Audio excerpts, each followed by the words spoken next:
Saudade, quanto tempo. Quanto tempo. Tá me ouvindo? Tô te ouvindo bem.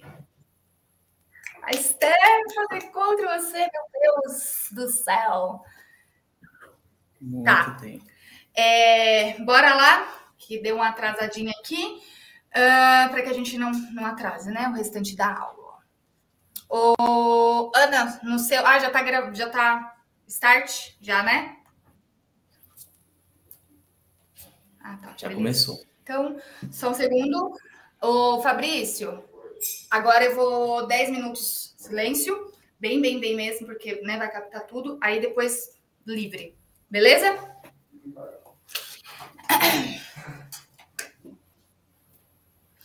Boa noite, pessoal, tudo bem com vocês? Estamos aqui para mais uma aula da nossa formação continuada 2024.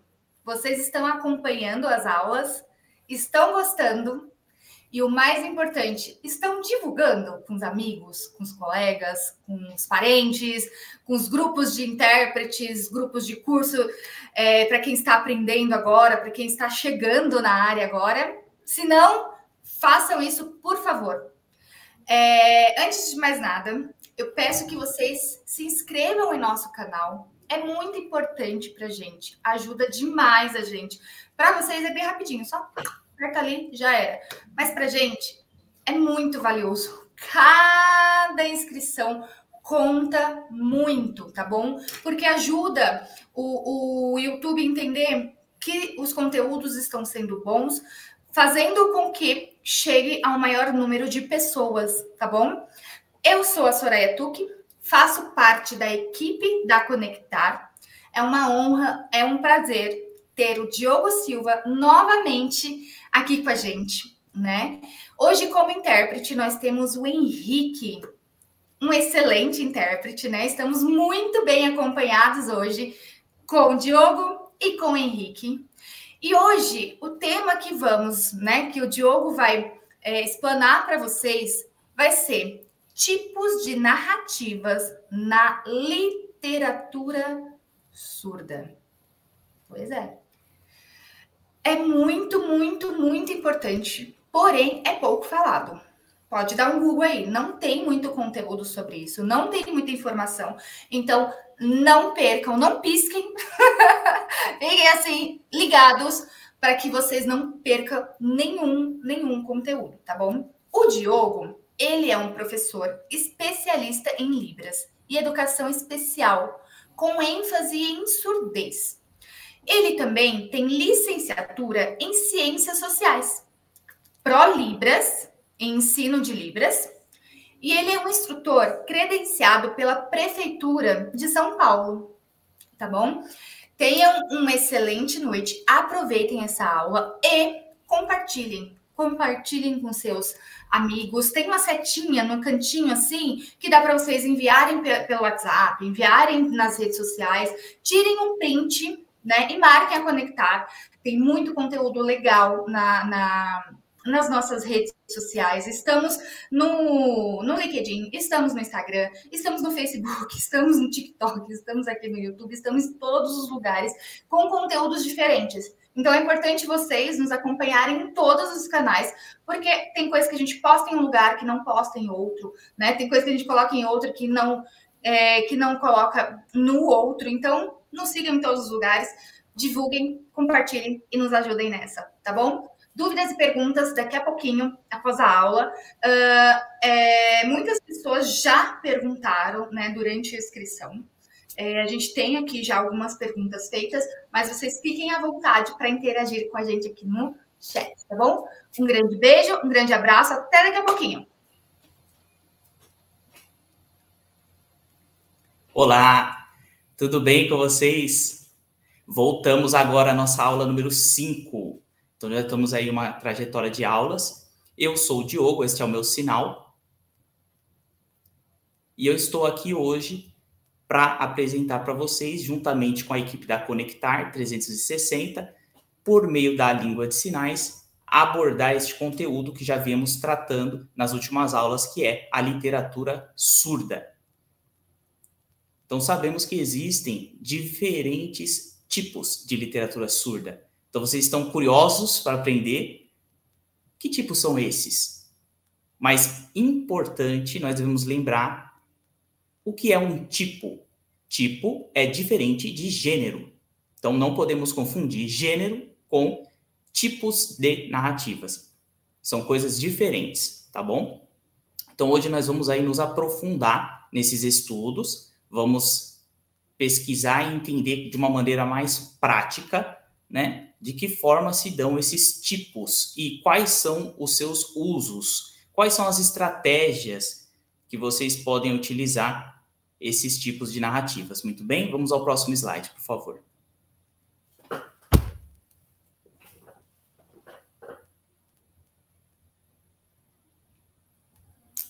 Aí está, né? Temos aí o conceito dos tipos de narrativas. Então, temos esse pequeno texto que traz uma base teórica a respeito da expressão literatura surda. Então, nesse texto, nós encontramos a quantidade de tipos de narrativas, que são 3. Então, antes de começar, nós precisamos entender, né, do que se trata a literatura surda. Vocês se recordam?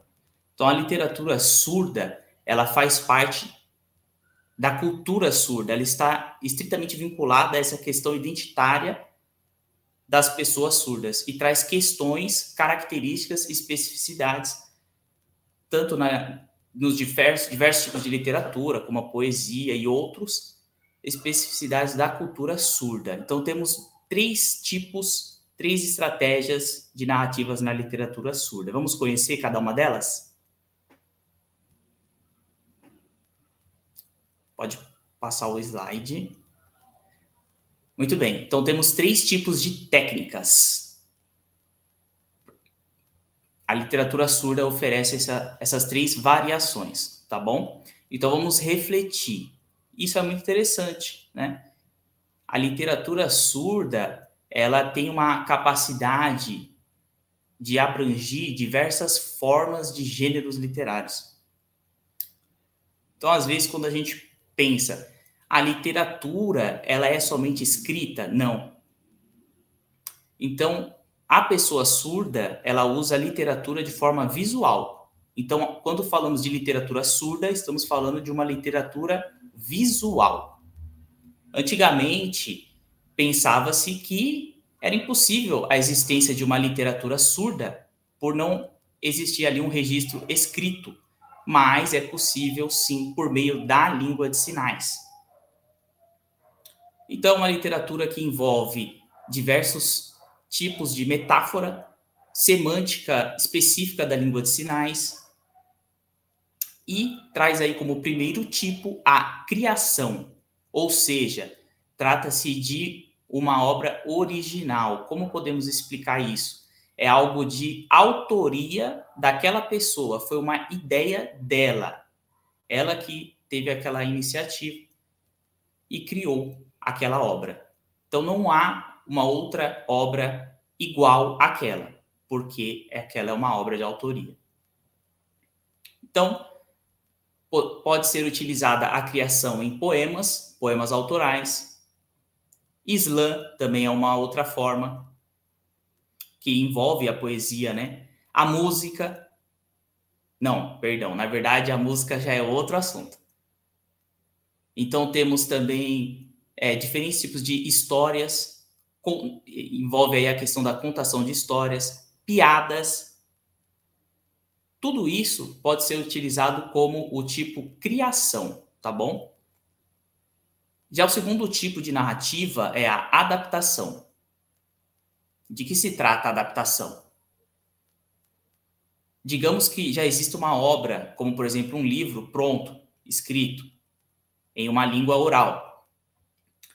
E aí é necessário realizar uma adaptação cultural, porque sabemos que as pessoas ouvintes e as pessoas surdas têm diferentes culturas. Então, uma adaptação cultural, ela cria um vínculo maior com a comunidade surda. Então, é necessário essa adaptação. Um exemplo é a Cinderela Surda, é uma obra adaptada.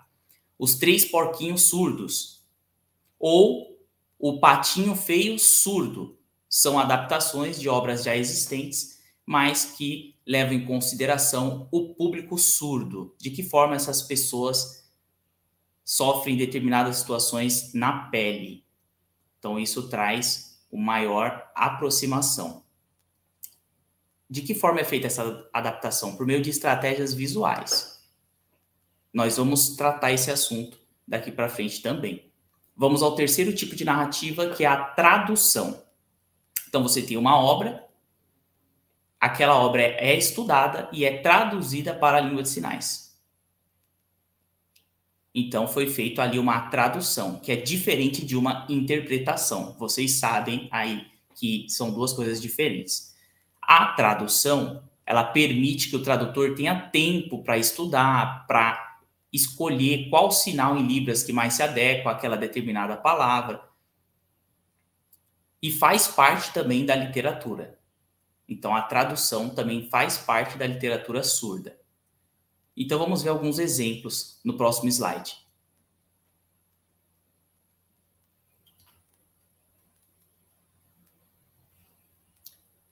Então, antes de darmos início à parte prática dos três tipos de narrativas, é importante salientar que a literatura surda é extremamente visual.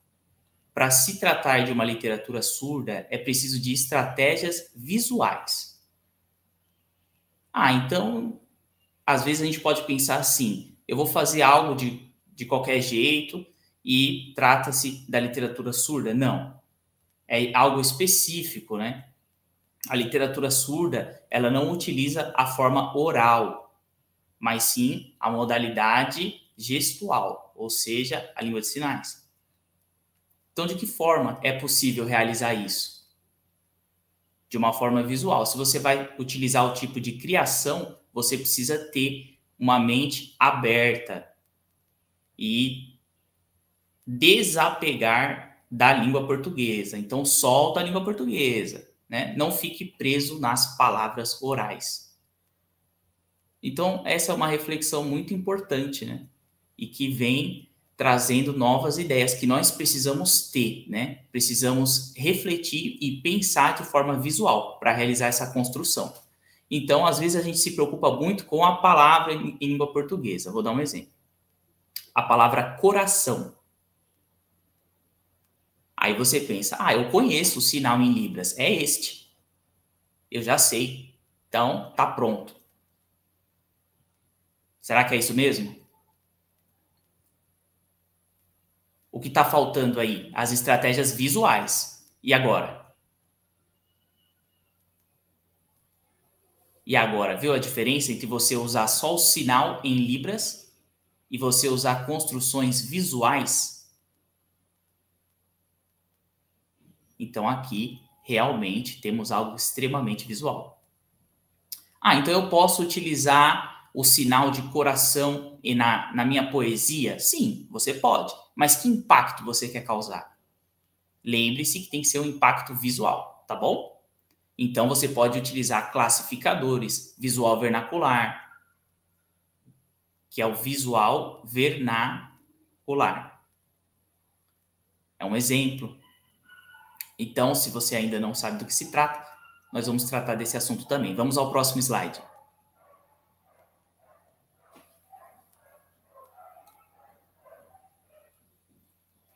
Vamos à prática, o tipo de narrativa, criação. Então, vamos começar aí com a poesia. A poesia é algo muito subjetivo, né? E é realmente incrível, fantástico. Então, as pessoas surdas, elas se utilizam da visualidade para realizar construções poéticas. Então, são ideias, às vezes, que partem daquele próprio autor surdo. Então, não tem uma dependência ou uma cópia da língua portuguesa.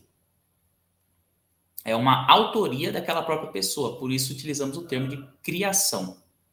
Então, há uma utilização dos espaços, né, do espaço visual, dos classificadores. De que forma tudo isso será construído? É autoral, é meu, né? Enquanto autor, criar e realizar essa obra, né? É muito particular da pessoa surda e algo realmente incrível, né? A gente tem que lembrar sempre, né? Se a gente pega algo já pronto e faz pequenas alterações, não tem como dizer que aquilo é algo autoral. Trata-se de um plágio. Então, a gente tem que entender a diferença, né, entre algo autoral e algo que é um plágio. Então, dentro da questão da poesia, nós podemos utilizar os classificadores. Vocês já estudaram, né? Se ainda não estudaram, vamos estudar aí no decorrer das aulas. E o visual vernacular. Então, são dois recursos.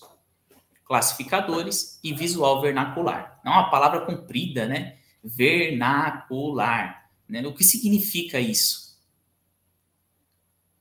Então, o visual vernacular, ele traz uma história, né? Uma localização enquanto pessoa surda, independente da oralidade, da língua portuguesa. Então, você vai se basear no visual. Você faz uma construção visual. Então, muitas pessoas estão aí utilizando o visual vernacular em poesias. Tem outras pessoas surdas que preferem não utilizar o visual vernacular e optam pelos classificadores. Ah, mas isso está certo e isso está errado? Não. Ambos podem ser utilizados e variam as estratégias que serão utilizadas por cada pessoa. Então, vamos lá? Vamos ao visual vernacular, né? E de outro lado temos aí os classificadores.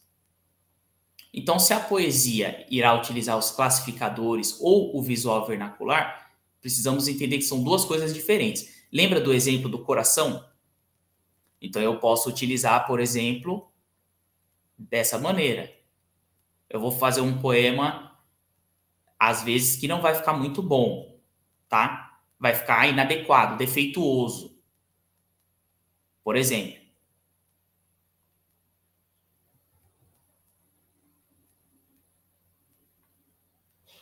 Temos aí o coração, as batidas do coração. Então, percebe? Você utilizou o sinal e utilizou o classificador da batida do coração, né? Então, esse foi um exemplo que fique claro para que nós evitemos utilizar de forma inadequada, tá bom? Então, o classificador ele é diferente do sinal. Então, se eu faço assim, por exemplo, coração, sinto muita saudade no meu coração. Uso o classificador das batidas do coração. Mas, às vezes, eu quero fazer algo diferente. Eu quero utilizar o visual vernacular. O que precisa sair? O sinal. O visual vernacular não usa o sinal em Libras? Desculpa, gente, mas não. Mas não usa, meu Deus, como assim? Calma. Então, calma, que nós vamos chegar lá. Vamos ver a diferença, tá? O visual vernacular, ele é estritamente visual. Lembra que eu falei para vocês sobre este exemplo? Ainda sobre o coração, né? Vamos tirar o sinal em Libras, ok? Vamos ver agora como ficaria com o visual vernacular.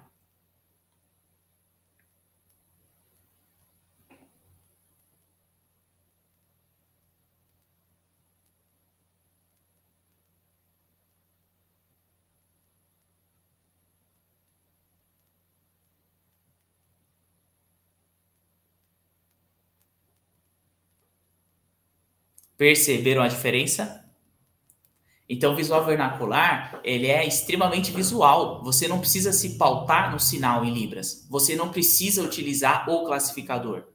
Ah, mas você utilizou as suas mãos aí, isso aí que você fez é um classificador. Não, não confunda, tá? Então, o visual vernacular, ele utiliza extremamente diversos detalhes visuais. E ele não se trata de um classificador, tá bom? O classificador, ele é um complemento do sinal. Ele vai descrever o sinal, para que aquilo fique claro. Então, o classificador, muitas vezes, complementa o sinal. Vou dar um exemplo. Esse é o sinal em libras para cachorro. E agora, temos o classificador das orelhas do cachorro. Ok? Excelente, né, gente? Já o visual vernacular, você não precisa utilizar o sinal. Você vai fazer uma construção de uma forma visual. Vejamos agora.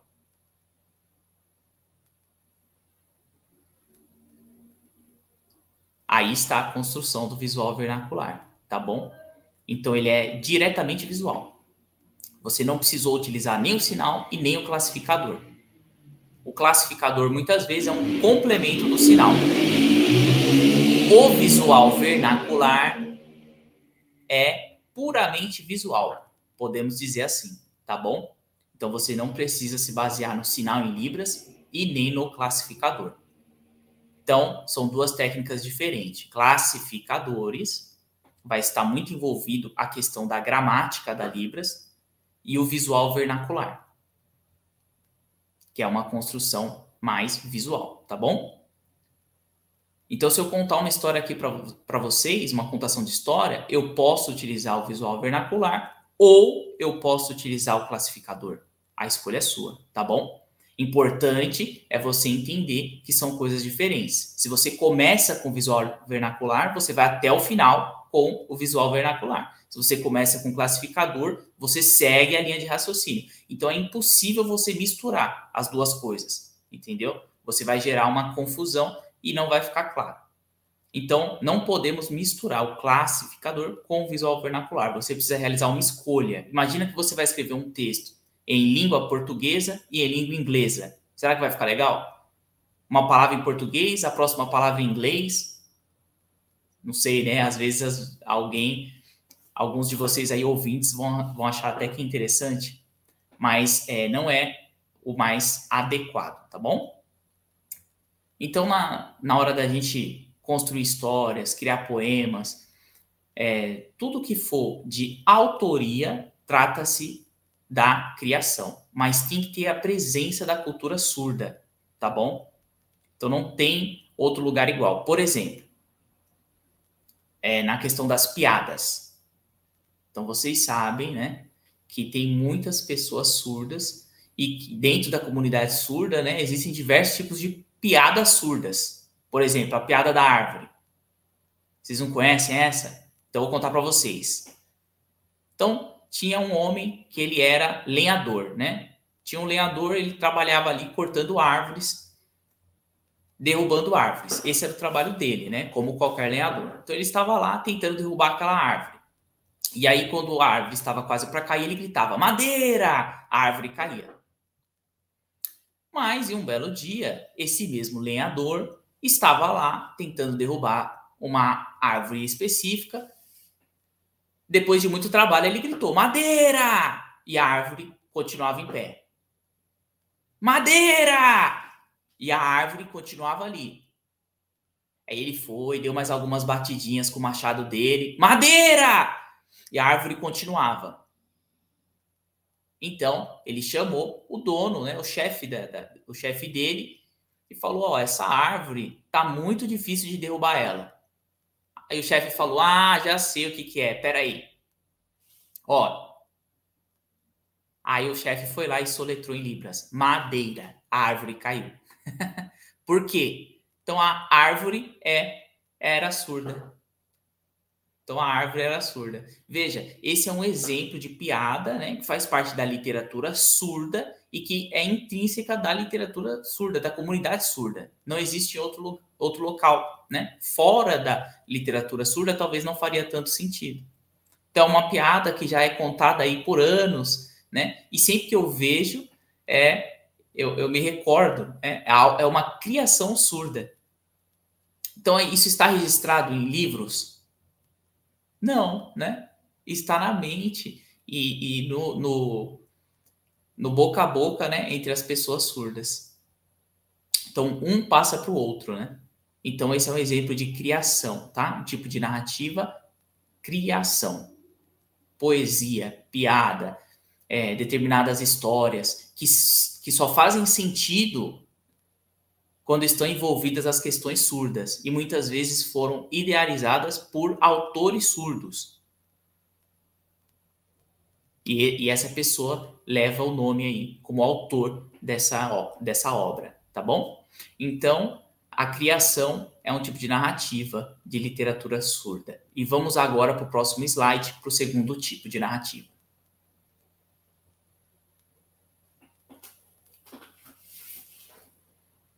Temos aí o tipo adaptação. Então, a adaptação, ela pode ocorrer de duas formas, né? Com certeza, vocês já tiveram contato com a língua de sinais, né? Já tiveram um pouco de contato com Libras e já ouviram falar sobre o INIS. Então, essa instituição de ensino, né, fez divulgação de diversas histórias, como Os Três Porquinhos, a Cinderela, a Branca de Neve. Então, diversos clássicos da literatura infantil, né? E, às vezes, quando você ia pesquisar ali e entender, você via personagens surdos. Então, a Cinderela foi adaptada como Cinderela surda. Os Três Porquinhos, adaptação, Três Porquinhos surdos. Rapunzel, a Rapunzel foi adaptada como Rapunzel surda. Então, trata-se de adaptações, né? Histórias que foram criadas no meio das pessoas ouvintes e foram adaptadas para as pessoas surdas, para que gerasse ali um vínculo entre a pessoa surda. Outro exemplo, o Patinho Feio. Então, foi adicionado o quê? O Patinho Feio surdo. Então, há uma ligação, uma conexão com a pessoa surda que irá ler, né, ver aquela obra. Então, isso é muito importante, né, ter o personagem surdo para a criação de referência. Então, uma referência surda dentro daquela história.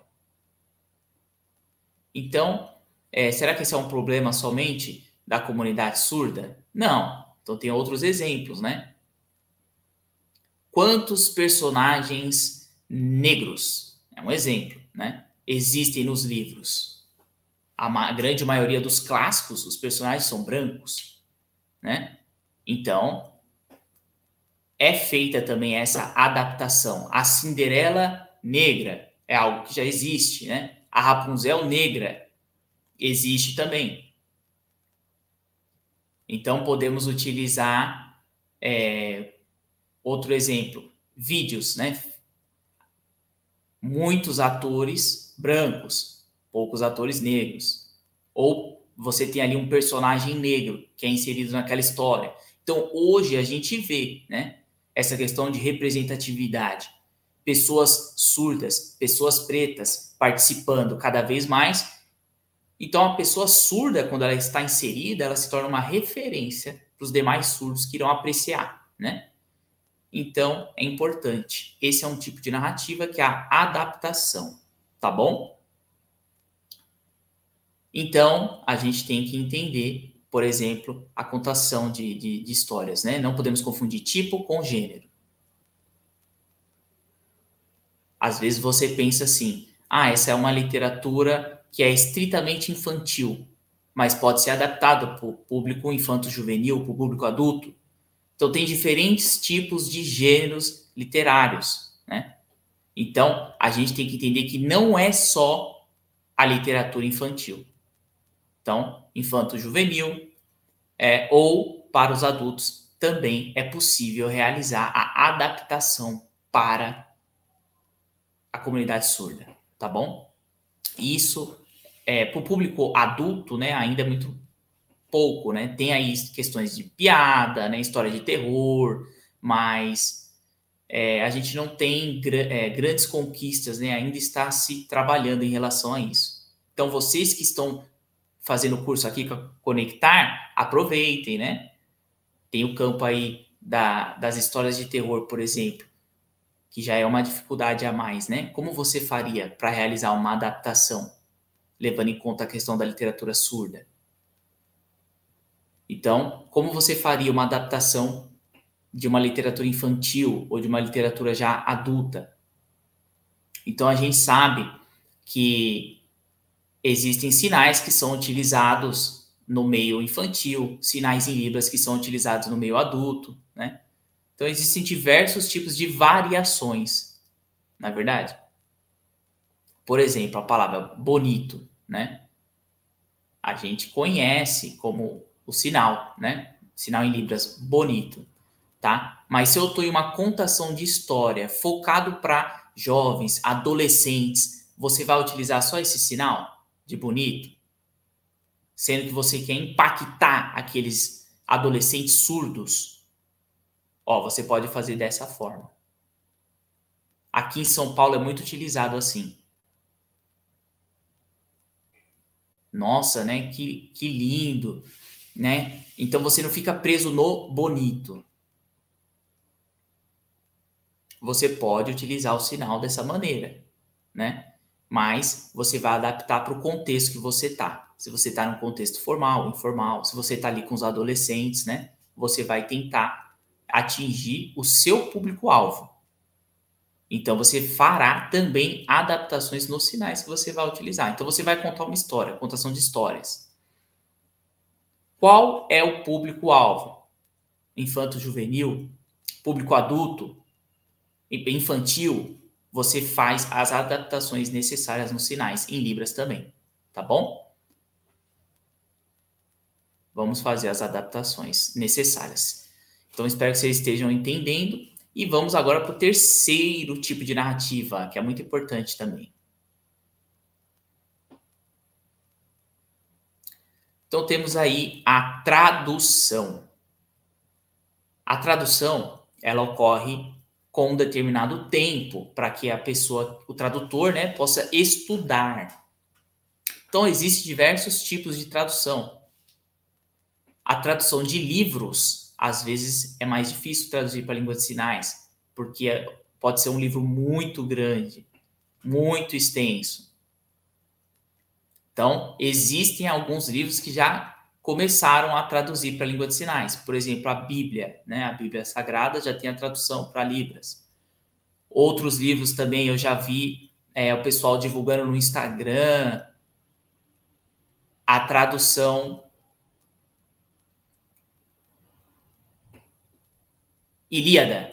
Começou a tradução da história Ilíada, né? Uma história grega. Então, é muito fantástico isso. Então, vocês podem assistir essas traduções em libras, tá bom? Muito interessante. Mas o que nós temos que ter cuidado em relação à tradução são as adaptações, né? As pequenas alterações, conforme nós vimos aí no slide, né? Então, temos um exemplo. Na história original está escrito: ele ouviu um raio. Ah, mas eu vou fazer uma adaptação para o público surdo. Então, eu vou trocar e vou colocar assim: ele viu o raio. Calma, a gente tem que ter cuidado, porque às vezes você vai impactar tudo que foi construído naquela obra, né? Então, deve-se evitar essas pequenas alterações, tá bom? É importante pensar no público surdo, sim, mas você não pode quebrar o raciocínio do autor original, né? Então, será que vai fazer sentido essa pequena alteração que você fez? Lá na frente vai impactar de que forma a obra? Então, às vezes não vai ficar 100%, né? Isso não é fácil. Então, quando você está tratando do tipo de narrativa criação, você faz a adaptação da forma que você quiser, né? Em relação à adaptação, também, você tem que fazer uma adaptação. Agora, em relação à tradução, é diferente. Vou mostrar um exemplo. Os 3 porquinhos surdos. Então, por exemplo, se o porquinho era surdo, ele não ia ouvir o lobo mau batendo na porta. E aí? De que forma deve ser feita essa adaptação? Tem uma necessidade de adaptação, porque se o lobo mau chega, bate na porta, os 3 porquinhos são surdos, não tem sentido nenhum, não tem impacto neles. Ah, então vou colocar que o lobo mau tocou a campainha de luz, por exemplo. É uma adaptação necessária. Mas será que a adaptação pode se dar também em uma tradução? Então, esse é um assunto muito delicado, muito complicado. Então, se eu tirar isso, né, vai prejudicar o livro todo, a história toda, às vezes, quando eu estou realizando uma tradução. Então, adaptar é diferente de traduzir. A adaptação, você tem uma liberdade maior, tá bom? Então, já vi, por exemplo, os 3 porquinhos. O lobo mau soprou, soprou, soprou nessa parte da história, lembra? O lobo mau encheu o peito e soprou, soprou, soprou e derrubou a casa. Então, às vezes foi feita uma outra adaptação. De que forma? Ali estava o lobo mau e ele sinalizou, sinalizou, sinalizou. Com as mãos, né, ele derrubou a casa. Então, ele fez um movimento ali com as mãos em vez de com a boca. É um exemplo, né? É uma adaptação interessante, mas pode ser utilizada na tradução? Temos que refletir, né? Temos que refletir para não prejudicar a obra que foi feita, o trabalho que foi dedicado. Então, às vezes, a gente pensa, são pequenas alterações que não vão ter um impacto tão grande ali. Será? Então, por isso, a gente sempre tem que estar estudando a obra inteira. Então, você tem que respeitar a sintaxe da Libras, a gramática da Libras. Se você vai fazer uma adaptação ou não. Então, você tem que refletir sobre isso. Tenha sempre um consultor surdo junto com você. Tenha sempre uma opinião surda. Você pode perguntar a ele, né? Será que isso vai prejudicar a obra? Então, a gente tem que pensar, né? Que sempre que for realizar uma tradução, é importante que você não esteja sozinho. Então, esses são os 3 tipos de narrativas, tá bom? Você pode utilizar a criação, a adaptação ou a tradução. Então, vamos recordar, né, que nós começamos falando sobre música. Lembra no começo a gente citou sobre a música? E aí? A música entra na criação, na adaptação ou na tradução? Vamos pensar, vamos refletir.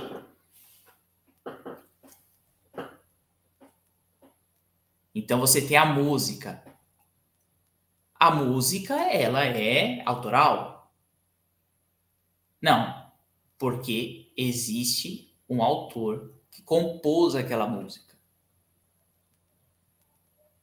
Então, ela não é de minha autoria. Então, a música poderia ser uma tradução. Bom, se você seguir estritamente a letra, né, original da música e a ideia daquele autor, se você for fiel àquilo, pode tratar-se de uma tradução. Mas a música pode ser uma adaptação? Sim. Então, a música, ela se encaixa dentro da literatura surda como uma adaptação. Por quê? Porque, às vezes, para a pessoa surda, a música feita, que não é pensada para o público surdo, não faz sentido. Precisa ter adaptações. Tá bom?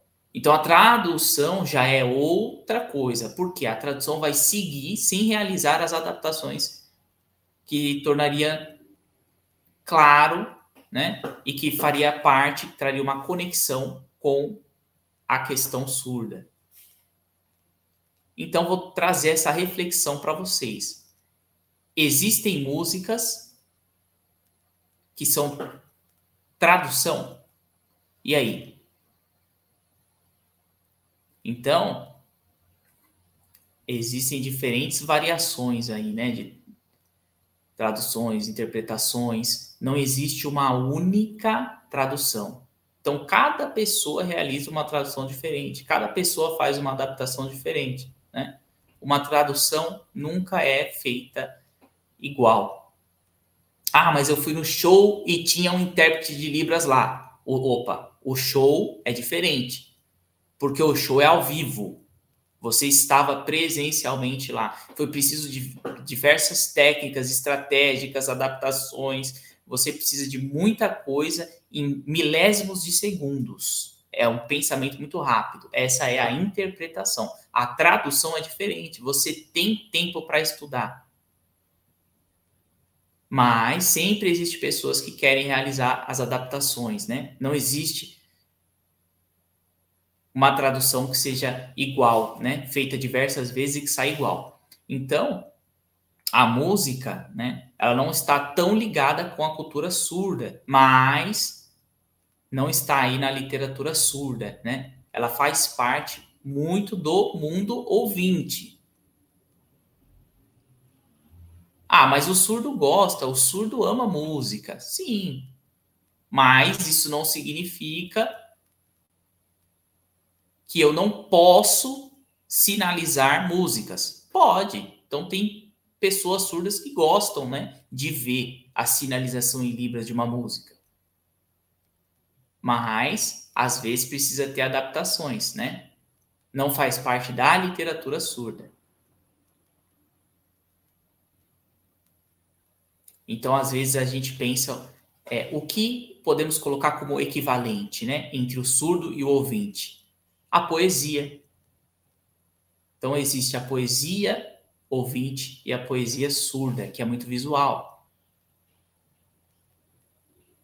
Existem diferentes possibilidades de criação, né, da poesia surda.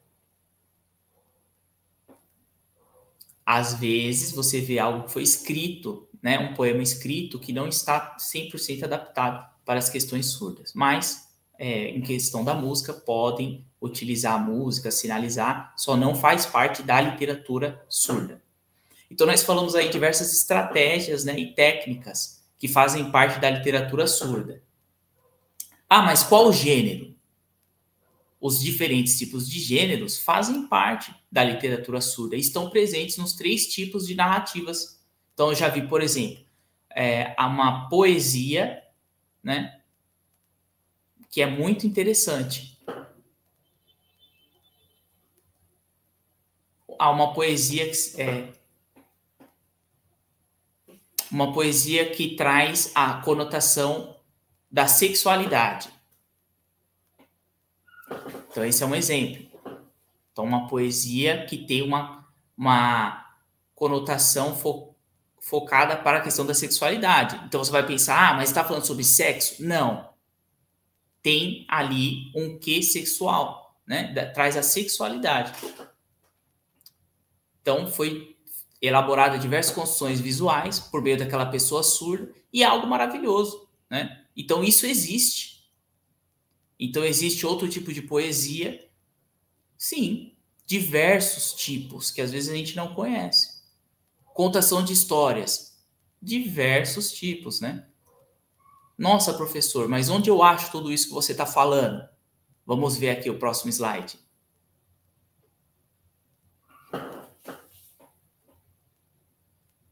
Então, aí está, né? Esse site é muito legal. Traz várias questões da cultura surda.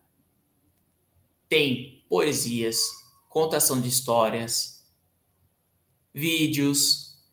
Então, são diversas informações que você pode encontrar nesse site, tá bom? Então, tem muita variedade e não somente nacional. Então, você tem diversas construções internacionais também. Você tem o visual vernacular, né? Você vai conseguir compreender. É muito interessante.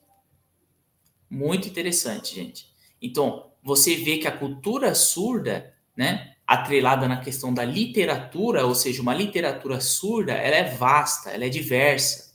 Então, hoje nós estudamos aí os tipos, né, e vemos que existem diferentes gêneros que fazem parte.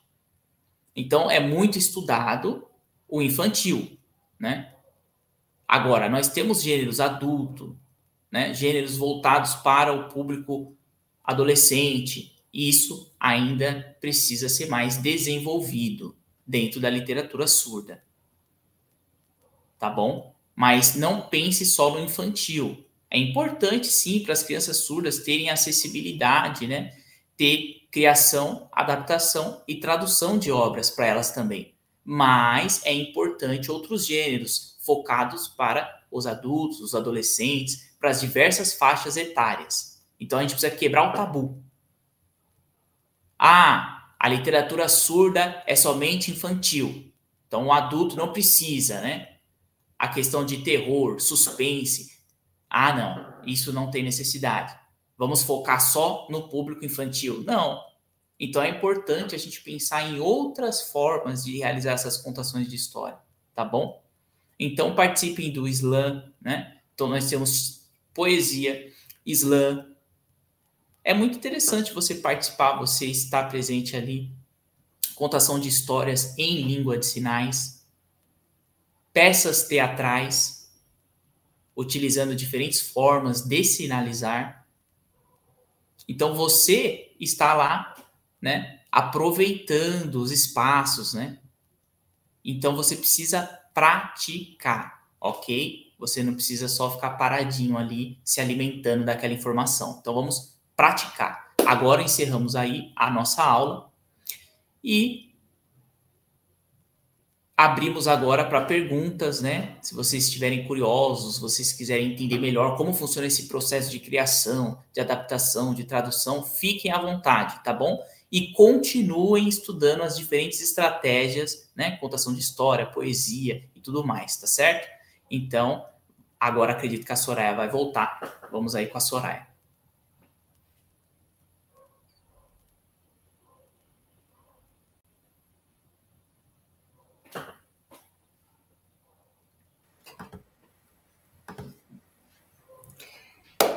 Mais uma aula maravilhosa. Diogo, você vai morar aqui na Conectar.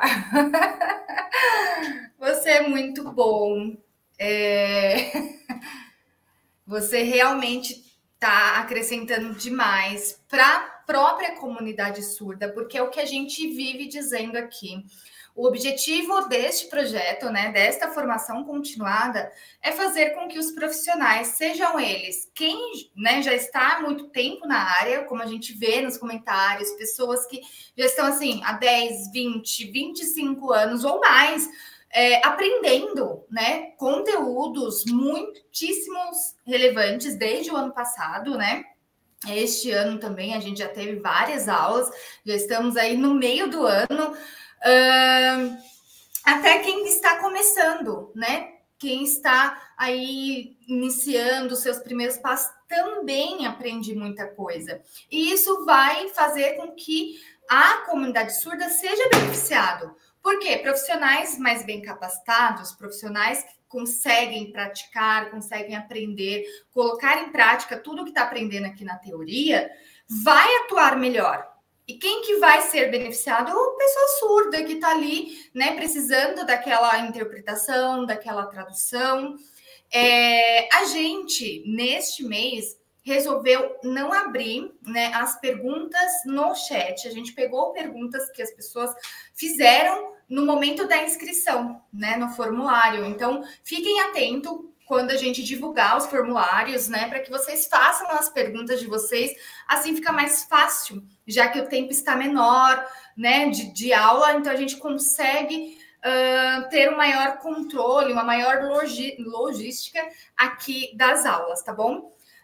Uma dúvida minha, né, para a gente começar e depois eu leio aqui com o meu suporte as que fizeram.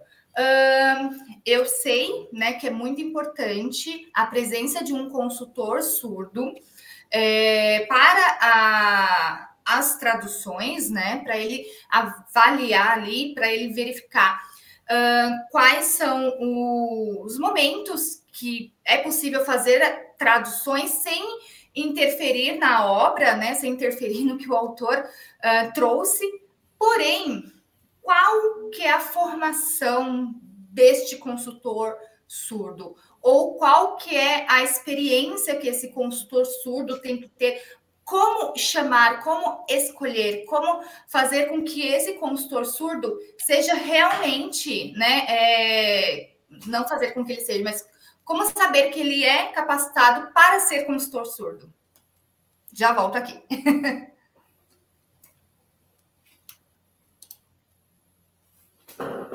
Então, é importante essa pergunta. Eu já trabalhei como consultor surdo. A primeira formação é importante ele ter uma formação em Libras, letras Libras, né? Bacharelado em tradução e interpretação. Então, ele precisa conhecer o básico também do idioma. Também é importante conhecer o que, né? Essa pessoa, esse consultor surdo, ele tem que ter as características próprias da consultoria. Então, você vai realizar uma tradução. Às vezes, a pessoa ouvinte, ela vai conseguir escolher determinados sinais, né, para realizar a tradução dela, mas nem sempre serão adequados. Aquele tradutor ouvinte, ele pode falhar, né? Pode ocorrer erros, isso é normal. Mas uma tradução melhor, com maior qualidade, né, ela se dá com a presença do consultor surdo.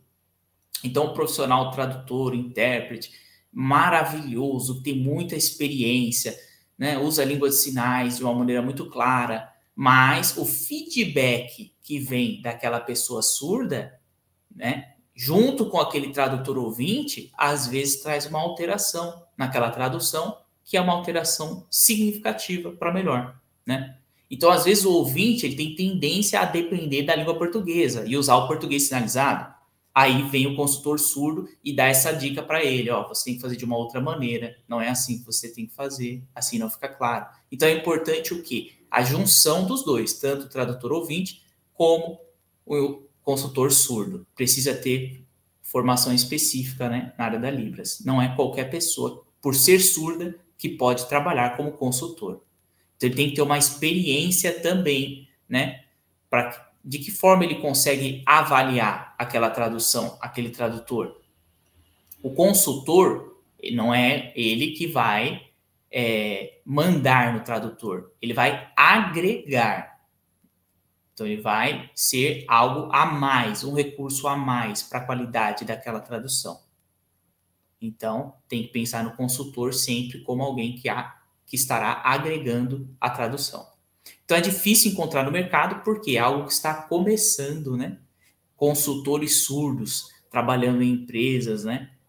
Antes, a gente via muito o quê? Intérpretes e tradutores sozinhos.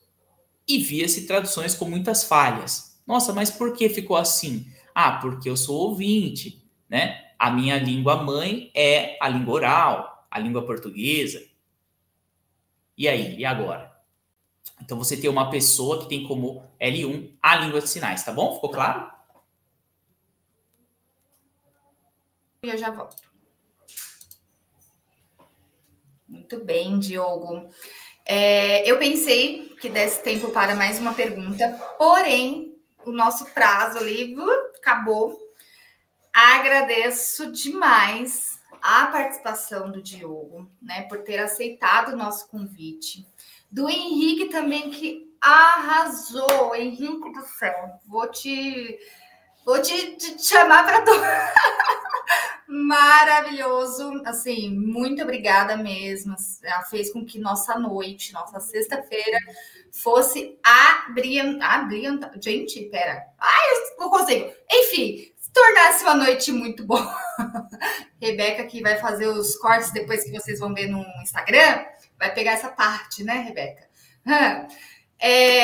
Gente, novamente, se não se inscreveram, se inscrevam no nosso canal. Ajuda demais a gente, né, continuar levando conteúdo como esse para mais pessoas. A gente está localizado aqui em São Paulo, mas a gente sabe que Brasil não é São Paulo e a gente precisa realmente fazer com que as coisas evoluam, né, as coisas mudem. Agradeço de novo a vocês. Marquem a gente, tirem um print, divulguem, se inscrevam e até a próxima. Um beijo!